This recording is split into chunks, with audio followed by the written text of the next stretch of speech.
नमस्कार दोस्तों, मैं चंद्रदीप फिर से स्वागत करता हूँ डरावनी कहानियाँ यूट्यूब चैनल में।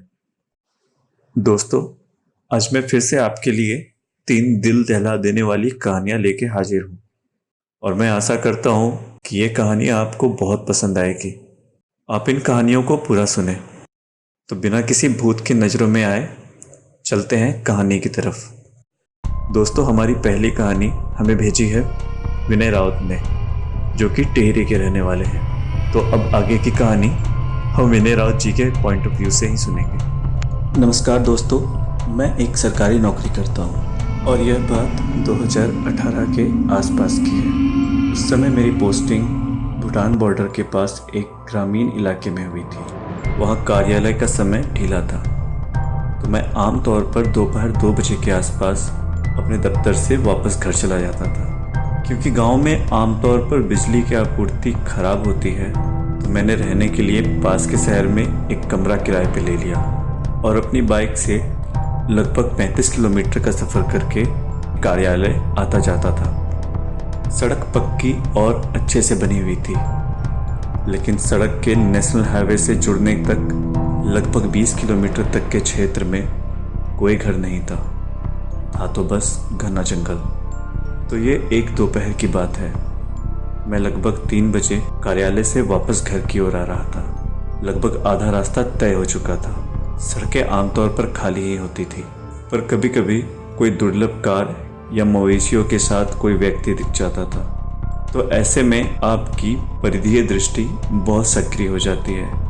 इस स्थिति में आपको जो भी व्यक्ति या पशु दिखता है, आप उसे गौर से देखते हैं। तो मुझे उस वक्त अचानक से एक महिला, जो कि आदिवासी परिधान में थी, सड़क के किनारे में खड़ी दिखी। मुझे लगता है कि उसकी आयु लगभग 30 के आसपास रही होगी। तो मैंने जब उस महिला को ओवरटेक किया तो उत्सुकतावश उसका चेहरा देखने के लिए मैंने पीछे के शीशे में उसे देखा, पर मेरा चेहरा आश्चर्य से भर गया। वहाँ पर कोई भी नहीं था। मैंने तुरंत अपनी बाइक रोकी, जो कि मेरी सबसे बड़ी गलती थी, लेकिन मेरे दिमाग ने उस वक्त एक डरावना साहसिक कार्य किया। वह दिन का समय था, तो इस बात को ध्यान में रखते हुए इस घटना से डरने के बजाय मैंने जांच का फैसला किया। उस क्षेत्र में ज़्यादातर बांस के पेड़ थे और दोनों तरफ कोई घर भी नहीं था, इसलिए उसके लिए सड़क से हटकर कहीं छिप जाना संभव नहीं था। कुछ मिनट तक आसपास देखने के बाद कुछ समझ में ना आने पे मैं वापस अपने घर चला गया। फिर शाम का बाकी समय मोबाइल गेम खेलने, खाना बनाने और खाने में बीत गया। कुछ भी असाधारण नहीं था। मैं लगभग 1 बजे बिस्तर पर गया। जल्दी ही मुझे नींद आ गई। फिर लगभग 3 बजे मैं अचानक भय के तीव्र भावना के साथ जाग जाता हूँ। मैंने अपने आंखें खोली, पर अपने शरीर को हिला नहीं पाया। मुझे लगता है यह स्लीप पैरालिसिस था, जो कि पहले भी मेरे साथ कई बार हुआ है, इसलिए मैं जानता हूँ कि इससे कैसे निपटना है। मैंने अपने शरीर को हिलाने डुलाने की कोशिश नहीं की, बस अपनी आंखें बंद कर ली और इसे ख़त्म होने का इंतज़ार करने लगा। अचानक मुझे लगा कि मुझे पीछे से ठंडे हाथों ने गले लगाया है। मैं अपने शरीर में ठंडक फैलते हुए महसूस कर सकता था और मुझे घबराहट महसूस हो रही थी। मैंने अपने पिछले पैरालिसिस अटैक में कभी भी भूत प्रेत नहीं देखे और ना ही उनकी उपस्थिति महसूस की है। तो इस बार मैं घबरा गया और मैंने कहा, कौन है? कुछ सेकंड के बाद मुझे एक महिला की आवाज़ सुनाई देती है, कठोर नहीं, सुरीली। तुम मुझे ढूंढ रहे थे? तुम मुझे देखना चाहते थे? मैं उस समय गंभीर उलझन में भर गया। मैं चिल्लाया, मुझे अकेला छोड़ दो। वह कहती है, मैं तुम्हें नहीं छोड़ रही हूँ, मैं हमेशा तुम्हारे साथ रहूंगी। तो मैंने पूछा, क्यों? तो उसकी आवाज़ आई, क्योंकि तुम मुझे ढूंढ रहे थे। क्या तुम मुझे पसंद नहीं करते? मैं कोई जवाब नहीं देता। वह अपना सवाल दोबारा दोहराती, क्या तुम मुझे पसंद नहीं करते? इन आवाज़ों के बीच मुझे पता ही नहीं चला कि मैं कब सो गया। अगले दिन मुझे तेज बुखार हो गया और मैं ऑफिस ना जाने का फैसला किया। उस दिन मैं बहुत घबरा गया था मुझे अकेले सोने से डर लग रहा था, क्योंकि मैं नए शहर में अकेला था और मेरे माता पिता दूसरे शहर में थे। इसलिए उसे मेरे पास आने के कहने का तो सवाल ही नहीं उठता था। उस रात वही स्थिति। मुझे फिर से मेरे बदन में छुअन का एहसास हुआ। क्या तुम मुझे पसंद नहीं करते? मेरा पति मुझे नहीं चाहता था। उसने मुझे मालीगांव में मार डाला। बालीगांव, मुझे यह जगह पता थी। वह गांव की एक छोटी सी बस्ती है। लगभग 15-20 घर और एक चाय व किराए की दुकान। मुझे पूरी रात वो आवाज आती रही। क्या तुम मुझे पसंद नहीं करते? क्या तुम मुझे पसंद नहीं करते? लेकिन इस बार मैंने ऐसा दिखावा किया जैसे मुझे कुछ महसूस ही नहीं हो रहा है। मैं शांत लेटा रहा और भगवान से इससे छुटकारे के लिए प्रार्थना करता रहा। वो अपने सवाल को दोबारा दोहराती। मैं कोई जवाब नहीं देता। इन आवाज़ों के बीच मुझे पता भी नहीं चला कि मैं कब सो गया। अगली सुबह मैं ऑफिस जाने के लिए तैयार हो जाता हूँ। आज मुझे इस रहस्य के तह तक जाना था। मैं अपने कार्यालय पहुँचता हूँ और कुछ पेपर वर्क करने के बाद अपने सहयोगी, जिसका नाम ध्रुव था, उसे मैं अपने बाइक पे बिठा के उस गांव के लिए निकल पड़ता हूँ। हम चाय की दुकान की ओर जा रहे थे। उस दुकान के मालिक से बातचीत शुरू करते हैं। ध्रुव बहुत बातूनी था। वह अपनी स्थानीय भाषा में उससे बात करने लगा। उस चाय वाले ने बताया कि वहाँ रहने वाले एक लकड़हारे की पत्नी कुछ दिन पहले रहस्यमय तरीके से फांसी पर लटकी हुई पाई गई थी। स्थानीय अधिकारियों ने इसे आत्महत्या घोषित कर दिया, लेकिन जानकारी यह थी कि उन दोनों के बीच में लगातार झगड़े हो रहे थे। कुल मिलाकर यह एक नाखुश शादी थी और इसका कारण था शादी के 5 साल बाद भी उस महिला का गर्भधारण ना करना, जिससे उसका पति स्पष्ट रूप से दुखी था। उस चाय वाले की भी जीभ लड़खड़ा रही थी, यह बताते हुए कि वो अपनी पत्नी के साथ कैसा व्यवहार करता था। अब रहस्य की सारी परतें खुल चुकी थी और मुझे यह भी पता चल गया था कि मुझे क्या करना चाहिए। ध्रुव मुझे एक स्थानीय तांत्रिक के पास ले जाता है और मुझसे वो सब कुछ विस्तार से बताने को कहता है। मैं अपनी सारी बातें उनके सामने रख देता हूँ। वह तांत्रिक कहता है कि मैं मूर्ख था जो वहाँ रुक गया और भगवान मेरे साथ थे कि मैं इन 2 दिनों में मरा नहीं। उनके अनुसार जिन लोगों की जान ले ली जाती है वे मरने के बाद आमतौर पर द्वेषपूर्ण होते हैं और उन्हें सही गलत का पता नहीं होता और वे अपने रास्ते में आने वाली किसी भी अनजान आत्मा पर अपना गुस्सा निकालते हैं। और मैंने वो सारी बेवकूफ़ियाँ की थी जिससे मेरी जान जाने की पूरी संभावना थी। तो सबसे पहले वह मेरे लिए पूजा करते हैं और मुझे कुछ राग देते हैं। उसने कहा कि इसे अपने प्रवेश द्वार और अपने बिस्तर पर फैलाओ और इसे 7 दिन तक साफ मत करना। और इसके बदले उसने मुझसे सिर्फ 20 रुपये लिए। मैंने वो किया जो उन्होंने कहा और वह आखिरी बार था जब मैं रात में परेशान हुआ। निष्कर्ष के तौर पे तार्किक दिमाग मेरे स्लीप पैरालिसिस और मेरे दिमाग की सोच को इस अनुभव का कारण मानेगा और मैं कुछ कारणों से असहमत हूँ। सबसे पहले मुझे यकीन नहीं है कि नींद में पैरालिसिस के दौरान आपकी किसी से बातचीत होती है। कुछ लोग जो चीज़ों को देखते हैं, लेकिन इस तरह से उनसे मुझसे बात की और अपनी मौत की जगह बताई, इससे सवाल तो उठता है। दूसरा, मुझे अपने जीवन में कभी भी लगातार 2 रातों तक स्लीप पैरालिसिस नहीं हुआ।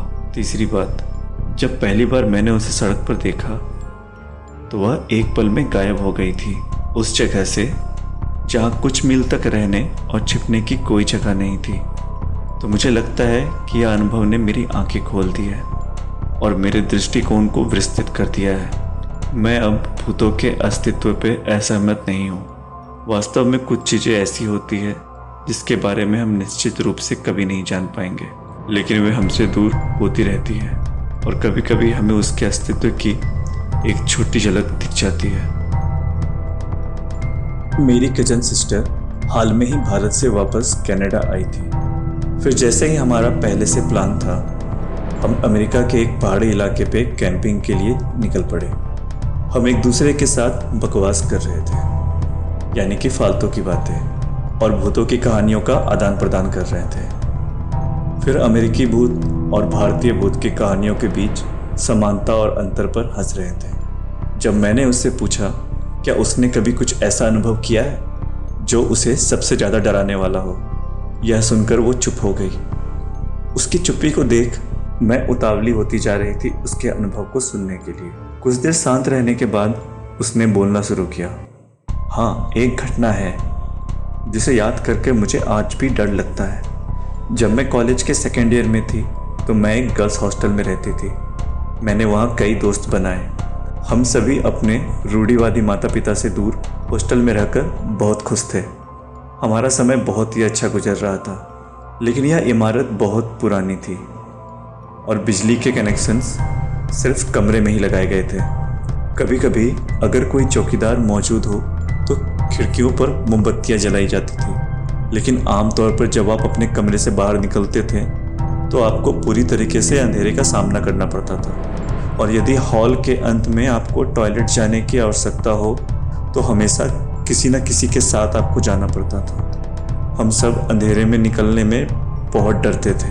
तो एक रात की बात थी, मुझे टॉयलेट जाना पड़ा। सुबह के करीब 4 बज रहे थे।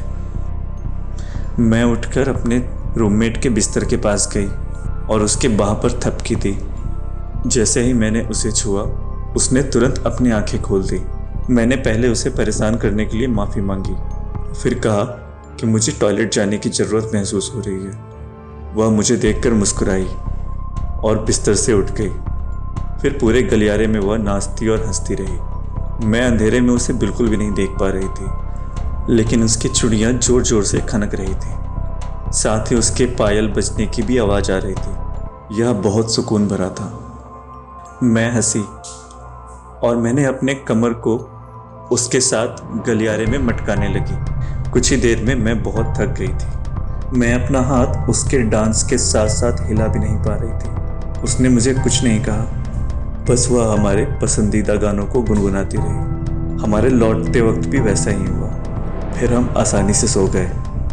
अगली सुबह मैंने अपने कमरे में कुछ लोगों की आवाज़ें सुनी। मैंने आंखें खोली तो देखा कि कुछ लोग मेरे रूममेट के बिस्तर को चारों ओर से घेर के खड़े थे। मुझे एहसास हुआ कि वो कुछ कॉलेज के ही लोग थे, तो उत्सुकतावश मैं अपने दोस्त को देखने के लिए उसके बिस्तर के पास चली गई। मैंने करीब से देखा। मेरे दोस्त की बेजान आंखें मेरे बिस्तर पर ही टिकी हुई थी। यह आत्महत्या थी। उसके स्मार्ट वॉच की मदद से उसके मरने का समय रात के 11:30 का पता चला, यानी कि मेरे जागने के लगभग 5 घंटे पहले। अब हम आगे बढ़ते हैं अपनी तीसरी कहानी की ओर। इस कहानी का नाम है नकली माँ। एक छोटी लड़की और उसकी माँ बाजार से घर आने के बाद छोटी लड़की तेजी से सीढ़ी से ऊपर की ओर भागती है। थोड़ी देर बाद उसकी माँ उसे नीचे बुलाती है और कहती है कि रात का खाना तैयार है, आके खा लो। वह सीढ़ियों के पास जाकर नीचे उतरने के लिए तैयार ही थी। अचानक कोई चीज उसे नजर के कोने से दिखती है। वह मुड़ी। उसने दीवार के कोनों में एक क्षण के लिए माँ की तरह लंबे बालों की चोटी देखी। वह एक पल में उसकी आंखों से गायब हो गई। फिर वह उसे नज़रअंदाज करते हुए ब्रश करने को चली जाती है और फिर रात का खाना खाती है। जब वो सोने के लिए तैयार हो रही थी तो उसकी माँ ने उसे शुभ रात्रि कहा और फिर वो अपने कमरे में चली गई। अपने कमरे की रोशनी बंद होने पर वो छोटी लड़की हमेशा डर जाती थी। हर बार की तरह इस बार भी उसने अपनी आंखें बंद कर ली। थोड़ी ही देर बाद उसने देखा कि उसके पलकों से हल्की सी रोशनी आ रही है और फुसफुसाहट सुनाई पड़ती है। वह पहले से ही सो रही होगी। इससे वह चिंतित हो जाती है, लेकिन उसने अपनी आंखें बंद रखी। जब उसके कमरे का दरवाज़ा बंद हो गया तो उसने अपनी आंखें खोली। फिर वह शांत होकर बिस्तर में लेटी रहती है, पर अचानक उसे अपनी माँ के नीचे बुलाने की आवाज़ आती है। ये बहुत अजीब था, क्योंकि यह उसके सोने के समय से बहुत अधिक हो चुका था। पर क्योंकि उसकी माँ ने उसे बुलाया था, वह डरते हुए सीढ़ियों की तरफ जाती है। पर अचानक उसकी माँ ने उसे वापस खींच लिया। वहाँ नीचे मत जाना, उसे मैंने भी सुना है। वो मैं नहीं हूँ। यह देखकर वो छोटी लड़की पीछे हट जाती है। अब वो निश्चय नहीं कर पा रही थी कि उसकी असली माँ कौन है। वो नीचे जो उसे आवाज़ लगा रही है या वो जो उनकी आंखों के सामने है। वह उलझन में थी। उसे कुछ समझ में ना आने पर वह कमरे की ओर भागती है और दरवाज़ा बंद कर लेती है। फिर उसे कदमों की आवाज़ सुनाई देती है, फिर चिल्लाने की। वह अपने बिस्तर पर कूदती है और नाटक करती है कि वह सो गई है। वह इस बात का ध्यान भी रखती है कि आवाज़ ना हो। कुछ देर शांति होने के बाद उसे उसके दरवाजे के नॉब के गड़गड़ाहट की आवाज़ आती है। फिर उसके कमरे का दरवाज़ा खुल जाता है। उसने अपनी आंखें भींची हुई थी और वो सुनती है। उसे अपने बिस्तर के नीचे कुछ होने की आवाज़ सुनाई देती है। वह भयभीत हो जाती है। लगभग 1 घंटे तक वो अपनी आंखें बंद रखती है। फिर आंखें खोल के वो बिस्तर की चारों तरफ देखने की हिम्मत जुटा पाती है। वो देखती है कि उसकी माँ का निर्जीव और ठंडा शरीर जमीन में पड़ा हुआ है और उसके बिस्तर के ठीक सामने दीवार पर खून से कुछ लिख रखा है। जैसे ही उसकी आंखें अंधेरे में देखने की लायक हुई, वह केवल "मुझे पता है कि तुम जाग रही हो" शब्द समझ पाती है। वह हल्के से हाँफती है। उसे अपने बिस्तर के नीचे कुछ आवाज़ें सुनाई देती है। अचानक आवाज़ आने के कारण वह अपने मुंह को अपने हाथों से ढक लेती है और नीचे देखती है। बिस्तर के नीचे उसे अपने माँ के चेहरे का एक विकृत रूप दिखाई देता है। उसकी चेहरे की हड्डियां नजर आ रही थी। वह लंबी और दुबली थी और इससे पहले कि वह कुछ प्रतिक्रिया कर पाती, उस छोटी लड़की की नकली माँ ने उसे जकड़ लिया और धीरे धीरे वो लड़की मौत के अंधेरे में डूबती चली गई। दोस्तों, ये कहानियाँ आपको कैसी लगी? आशा करता हूँ कि आपको पसंद आई होगी। दोस्तों, हमारा पूरा प्रयत्न है कि हमारी हर वीडियो पिछली वीडियो से और बेहतर और डरावनी हो, और इसमें मैं आपसे आपके सहयोग की अपेक्षा करता हूँ। आप मुझे कमेंट के द्वारा अपना फीडबैक दे सकते हैं। आपका प्रत्येक मैसेज मेरे लिए बहुत महत्वपूर्ण होगा। दोस्तों, जो लोग अपनी कहानियाँ मुझे भेजना चाहते हैं, वो इस वीडियो के डिस्क्रिप्शन में दिए गए नंबर से मुझसे संपर्क कर सकते हैं। आज मैं इस वीडियो के लिए 200 लाइक का टारगेट रख रहा हूँ। मुझे पता है आप सब इसे जल्द ही अचीव करवा देंगे। तो चलिए मिलते हैं अगली कहानी में। तब तक के लिए गुड बाय।